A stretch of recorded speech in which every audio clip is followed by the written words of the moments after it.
Two of the hottest new computers on the market are this 520 ST from Atari and the Amiga from Commodore.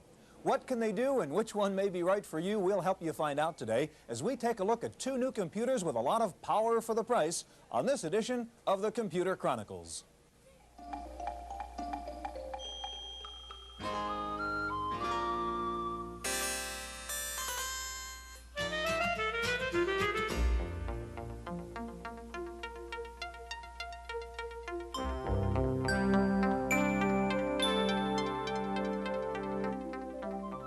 The Computer Chronicles is made possible in part by grants from AFIPS, the American Federation of Information Processing Societies, a nonprofit federation of 11 national societies for computer professionals.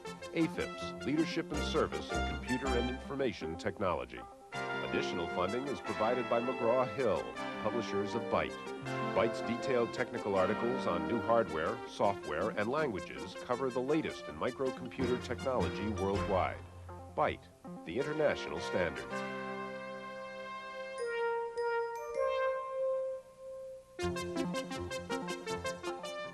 Welcome to the Computer Chronicles. I'm Stewart Cheifet, and this is Gary Kildall. Gary, these two rather old-looking computers are really just about a year old here. The Commodore 64 and the Atari 800. These represented the battle between the low-end manufacturers just about a year ago. The 64 very successful. The 800 really the last machine before Jack Tramiel took over Atari. Today the battle is different. There's the Commodore Amiga, the Atari 520 ST, very sophisticated machines. Both have received lots of critical praise, but people are trying to figure out what you do with them. Is this another case of computer technology in search of a market? Well, Stuart, the 64 and the 800 really took us through the first generation of home computers, but people have gone back to their VCRs and TV sets now. And to get the consumer attention, the second generation machines have to have higher resolution, more color, faster animation, better sound capability. That means higher performance processors and more memory. Now, these new machines, the 520 and the Amiga, give us that hardware capability, and it's really up to the software developers to make it happen. Today, we're going to get up close and personal with the Commodore Amiga and the Atari 520 ST to see if one of these machines is just right for you. Now, before the computer manufacturer can sell you on a computer, he's got to sell the retailer first. So we're going to begin by going to Comdex in Las Vegas, the Computer Dealers Expo, to see how Commodore and Atari are pitching the middlemen. Comdex, Las Vegas, 1985. At the world's largest computer show, Atari held court at one of the biggest booths on the floor. And at the centerpiece of the display was the star of Atari's computer lineup, the 520 ST. Nestled inside Atari's sprawling booth were dozens of software vendors, each with a sign and just enough space for a chair and a computer. Atari seemed to have at least two goals in mind: a highly visible presence at the show and a message to dealers that this was one computer company that didn't forget about software. From business to education to sophisticated graphics, the substance of Atari's show was the extensive variety of its software. Atari's most likely competition, the Commodore Amiga, was conspicuously absent from the Comdex show, although Commodore did hold private meetings with potential dealers. But in spite of its low-key sales pitch, Amiga has successfully wooed some unlikely dealers. Now, our focus as a store has primarily been on business software, business computers, business users. So this is a little bit breaking new ground for us in that this machine has certainly a lot more of a home kind of focus than what we normally deal with. The Amiga's dazzling graphics and advanced hardware has attracted equally sophisticated retail buyers. So far, it's kind of been half and half between people who are just kind of anxious to have the latest and greatest and people who are interested in writing software for it.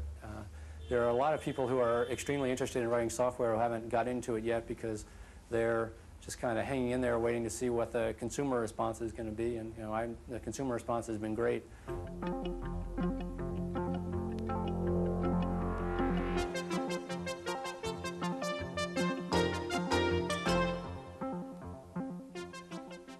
Joining us now in the studio is Rick Geiger, General Manager of Commodore Amiga. And next to Rick is Tim Mott, Vice President for Product Development and a co-founder of Electronic Arts, a software company which is writing for the Amiga. Gary? Rick, I think everybody would like to see what the Amiga does, and I would like to go right into the demo. Okay, fine. What we see here is what we call the workbench, which is the graphic user interface of the Amiga, and it works in a fashion like other graphics user interfaces. In addition, we also supply a command line interface down here so that people who are more familiar or have applications for command type interfaces can deal with something familiar. Now, of course, I'm sure that you've heard about the famous graphics and sound of the Amiga, and here's one of our classic demos. We'll call the bouncing ball. It's really impressive. Now, Rick, this is an impressive demo, but I want you to tell me why it's impressive. What are we seeing that the computer can do? Well, what you're seeing is synchronized moving graphics, color graphics with the sound all at the same time. And in addition to this, we still have down here below an application running. So you're running a word processor while you're carrying on this sound graphics demo. Yep, and I can correct my typos.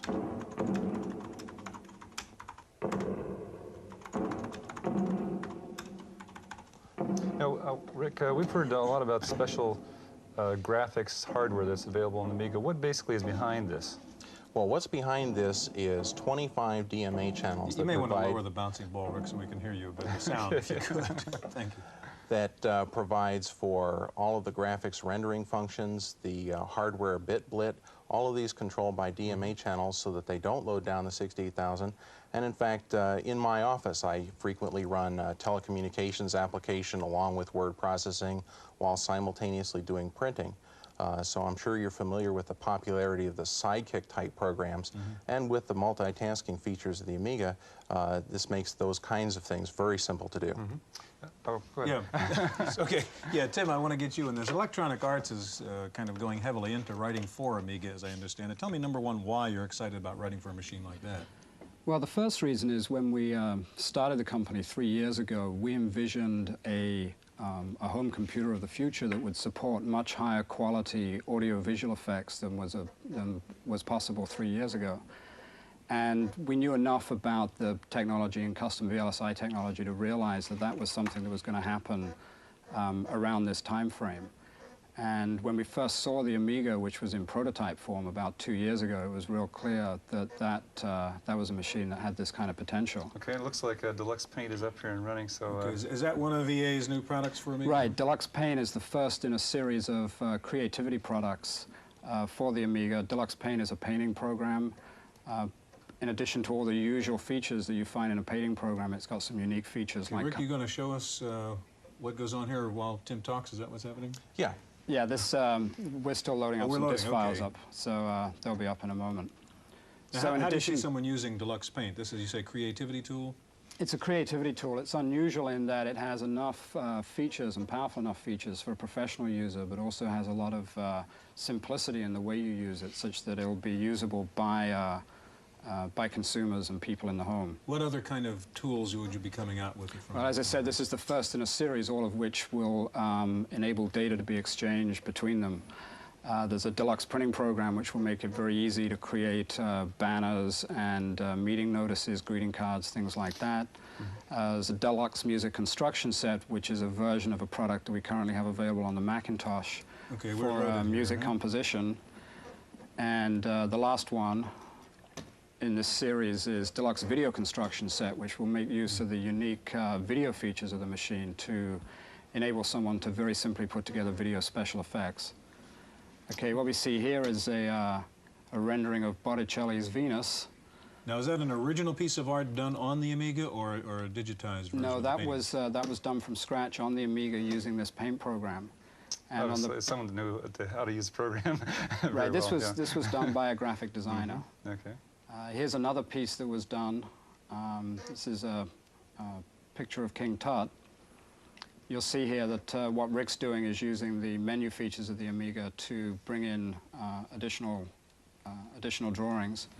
Here's a waterfall that was done, and this actually shows the color cycle animation capabilities in this software. You'll see that when he turns cycle on, that the water's now cycling and creating the effect of a moving waterfall. And you're doing this by changing the palette colors? Doing this by changing the color map registers in the hardware.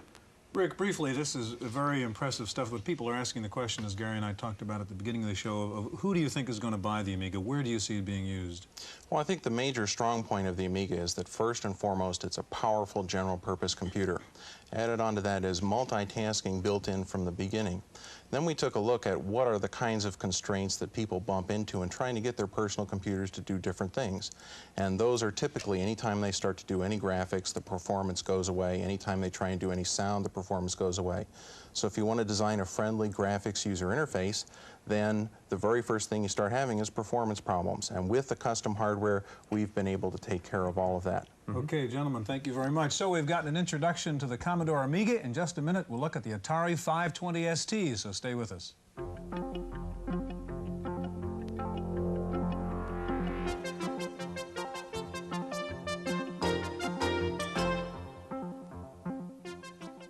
Joining us now are Brian Kerr, the marketing manager for Atari, and next to Brian, Jim Titzler, a hardware engineer at Atari who helped develop the ST. Brian, we've seen what the Commodore Amiga can do. How about showing us the 520 ST? Okay, well, the 520 ST has been out for about 4 months now. And as you can see, it's a very graphics-based system as well. The desktop that you're looking at here now is based on the GEM technology. And Jim will show you one feature that we like here, which allows each user to customize their own interface. This is what we refer to as the control panel. It allows you to set your own color palettes, the speed of click for the mouse, the keyboard, bells and keyboard clicks on and off, that type of thing. From there, I'd like to show you some of the sound capability of this product. The 520 ST has a built-in MIDI interface, and I'll let Jim describe this a little fuller. MIDI is an emerging industry standard. It's the musical instrument digital interface, and it allows a computer to sequence a series of notes going to a synthesizer. For instance, here we have it connected to a rather elaborate synthesizer that allows us to either play music through the synthesizer or to actually record an artist playing at the keyboard and do the same sorts of things with music that you would do with a word processor. You can time sync the music or transpose it, Probably play it ought to back. mention that there is a synthesizer down on the table here that is actually producing the music. Right. And you're just picking a song file from here, which is going through the synthesizer. Exactly. We also, internal to the machine, have a 3-voice sound chip, so we can do some sound synthesis. But by building the MIDI interface into the machine, that gives you the ability to spend as much on music as you like. If you're really serious about music, that path for expansion is readily available. And Jim, that graphic representation we saw was in fact synced to what we're hearing coming out of the synthesizer. Exactly. One of the colors was associated with each of the voices that was being played on MIDI. We will stress graphics a little bit with the machine. And one of the paint programs that we've developed internally is a program called Neo. And it allows some very elaborate graphic capability like we saw earlier. And you're pulling that up now, Yes. Jim? Yes. This is a collection of some of the images that was created with Neo. Neo is a very powerful drawing package that really takes advantage of the machine, lets you play with the colors and create very nice images. Yeah, Jim, you were transferring those images from the hard disk, right? Right, directly from the hard disk. Each one of those images is 32,000 bytes, and that was coming directly from the hard disk. That shows off a feature of the ST, which is the DMA port, which transmits information at 10 megabits per second. That's very high speed, and it's typical of the local area networking speeds of many mini-computers. This is Neo in its implementation with one particular picture. We're just rotating the color palette here. Okay, now this, what is the price of this machine, basically? What, if you were to buy this configuration right here? The base configuration is with a monochrome monitor, which has a resolution of 640 by 400, which is a little higher than what people are typically used to seeing. Very crisp and solid. That configuration with the 520 ST and one single-sided 3.5-inch drive is retail suggested $799.95. Okay, now how about this whole configuration with the hard disk, two disk drives? We've got a well, the hard monitor. This is sort of the top-end system. Yeah. Is that right? Well, I've had difficulty configuring systems up to the $2,000 range. Because even with the color monitor, that system's $999. The hard disk is not out yet, so I can't really speak about price, but it will be in the same affordability level that all the other products from Atari are. Now, where do you see? How do you see the 520 ST getting into the home? What's going to cause people to buy a 520? Well, first I'd like to just make a distinction is that we refer to the 520 ST as a personal computer. Okay. And we, as a general rule, believe that people determine what computers are used for, whether they're in the home, in the office, in the field, or in business. So the 520 ST is a computer system that is as powerful, if not more powerful, than any other personal computer on the marketplace, but yet it is priced in a consumer level. And I think therein lies the reason for owning a 520 ST. Okay, Jim, what are you up to right now? I was just demonstrating some of the ease of use, the fact that I can hop from one program to another quite readily using the GEM user interface. If we take this idea of you can use it in the home, you can use it in business, what have you got here that would show us how to use it in business? Well, one example is we have a spreadsheet demonstration, which it's very similar in function to some of the popular programs that are available today. It gives us, however, the advantage that we've got the GEM user interface so that it's very easy for a user to, for instance, plot a graph. You don't have to remember a cryptic sequence of commands. You can just get there directly using the mouse. Is the spreadsheet on the market, Jim? It's supposed to be shipping very shortly. It'll be shipping next week, and it also is a Lotus work-alike, so anyone that has worked with Lotus can move directly over here, but yet you have the additional screen capability with the machine. Now, Gary's asked you about the business applications. I want to know if you can show a red and white soccer ball bouncing. Oh, that's easy. This seems to be the standard demonstration now. Well, it's a good example of graphic animation for the products. This machine has 4 custom chips that were designed by Atari, and it has a great deal of graphics power, but it was designed in such a way that the 68,000 still has a great deal of the processor's bus bandwidth. And so the 68,000 is capable of doing a great deal of calculation at the same Okay, one final question. How many have you sold so far?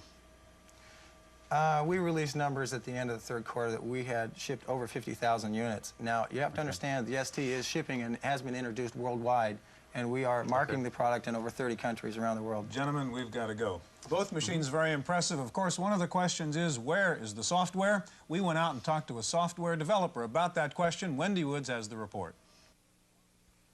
When new hardware enters the market, software companies have to make a tough choice. Will they write programs for it? Stoneware, famous for DB Master, had to choose between the Amiga and the Atari ST. They chose the Atari. Truth is, our decision was not to develop for the Amiga right away, in part because the Amiga, when you develop for it, it's very hard to use your development investment for other machines. With the ST, it's much easier. The success of Stoneware's filing program, which will be marketed under the Atari Soft label, of course depends on the success of the Atari ST. They're betting that the low-cost machine will sell, and the company's management will sell it. And if you're out on the streets in a very competitive market in a tough business situation, I'd probably bet on those guys. I certainly wouldn't bet against them. Stoneware realizes there are big risks, but the company is known as a risk taker.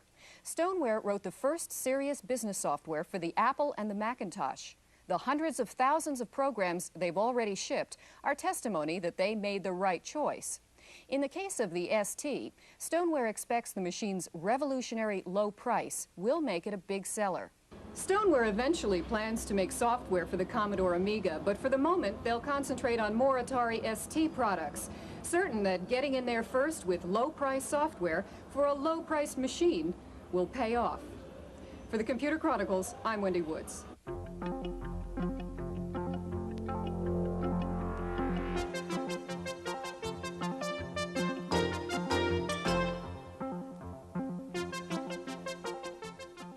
Joining us now is Louis Moore, president of Home Computing Centers, a chain of retail computer stores, and Tim Beharin, vice president for microcomputer research at Creative Strategies. Louis, I understand that you sell both the 520 ST and the Commodore Amiga. Now, we've seen a price that goes from $800 on up to $2,000, I think that's what Brian said, for configurations of the 520. What is a comparable price, say, for an Amiga? Well, the basic system for the Amiga is $12.95. But you have to put a monitor on it, and to take it up to 512K, with those two things, you're at $1985. Now, what is the customer response in this? Do they see these two different computers because of the price range, or are they comparing them directly, or what? Well, there's a lot of comparison, but we're also seeing people seeing them as two different systems. I think they're both going to do fine. Well, what do you hear from the consumers when they walk in and look at the two side by side? You're one of the few dealers that has both of them in your store. Well, we hear a range of comments. One is that the Amiga has a lot more features, but it's not worth twice the price to most people. We are also seeing quite a few customers who came in intending to buy a less expensive system or one that's comparably priced, like a Commodore 128, switching to the ST. Tim, one of the questions people have is trying to define the market for these two machines. I mean, is it a classic game machine? Is it really a business computer? Where do you see these machines being sold?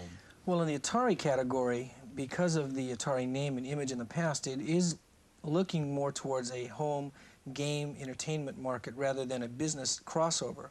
Whereas the Commodore, though Commodore has had a strong background in the same area, the Amiga, with its PC compatibility and the emulation as it does, has the possibility of crossing over both the home, high-end home specifically because of its price, and possibly even getting that small business market that we're just beginning to see emerge. Tim, you brought up the point of the IBM emulation. Could you tell us a little bit about that? Well, my understanding and watching the demonstrations on it is that it makes the 8080 or the 68,000 chip believe it's an 8088, and it does it through an emulation process and software. Unfortunately, by doing it that way, it is very, very slow. Okay. And it is our assumption that the best way, of course, to do that would be to go to a hardware interface, and perhaps someday Commodore Amiga will do that as well.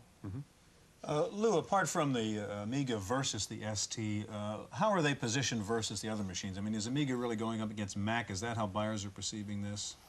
Quite a bit, yeah. But also we're seeing new buyers, really, who haven't purchased computers before and have been thinking about it, and now that it's here, they're coming in to look. There's a lot of interest. There's been a lot of press on the machine, and so we get 20 or 30 calls a day on it. We have waiting lists for it, and it's gotten a great deal of attention from people who weren't in the market. Now, if you could kind of characterize a consumer of a computer system like this, what is it that they really want when they walk in the store? They look at this and they say, well, we'd really like to have, what is it? Well, in the early life cycle of this product and the ST as well, you're getting mostly people right now who are enamored of the hardware, and because there's not much you can do with it as of today. And then we're getting people who know the software that's coming out and are interested in it, and the MS-DOS part is important to people too. Tim, we have just about a half a minute left. What about the software? You think it's going to be there for both these machines? Well, our survey right now with the software dealers is that there's a wait-and-see attitude. They see that both machines have potential. They are looking at both companies' financial positions, which have been somewhat rocky over the last year, and they're waiting to see what will happen after the first of the year. And if the channels begin to open up and they begin to see the distributors having a demand, the machines can be delivered on a timely basis, then the software guys will start following suit. But it's still a wait-and-see game from that standpoint. Gentlemen, thank you very much. Well, we've seen two very impressive machines today. Of course, the question is, will they make it in the marketplace? And we asked our commentator, George Morrow, for his thoughts. Will either or both of these innovative machines be successful? Well, the Mindset computer was also innovative and had excellent graphics, but fell flat in its face. However, these machines are linked with one of the magic names in this business, Jack Tramiel. He started Commodore and salvaged Atari. The mention of Tramiel stirs strong emotions within the industry, and his power in the marketplace is legion. He is second only to IBM in the ability to establish de facto standards, and he is the major reason the press and public is willing to give these two machines a chance. But a computer is never more successful than the software written which exploits its potential. And while much of the existing software can be ported to these machines, that in itself is no reason to go out and buy either. There is today 3 major operating environments occupying the energies of programmers, 2 from Apple and 1 from IBM. It seems unlikely the available pool of software developers is expanding rapidly enough to support even 1 more operating system, let alone 2. That's how I see it. I'm George Morrow.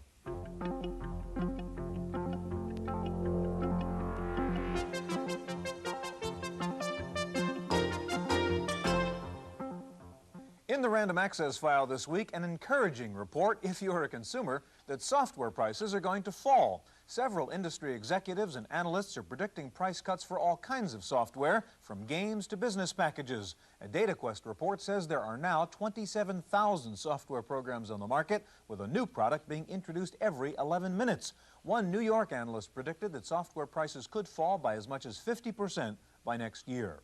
A company called Cozen Systems of Connecticut has introduced a new product called SoftStrip, which encodes data or program information on ordinary paper.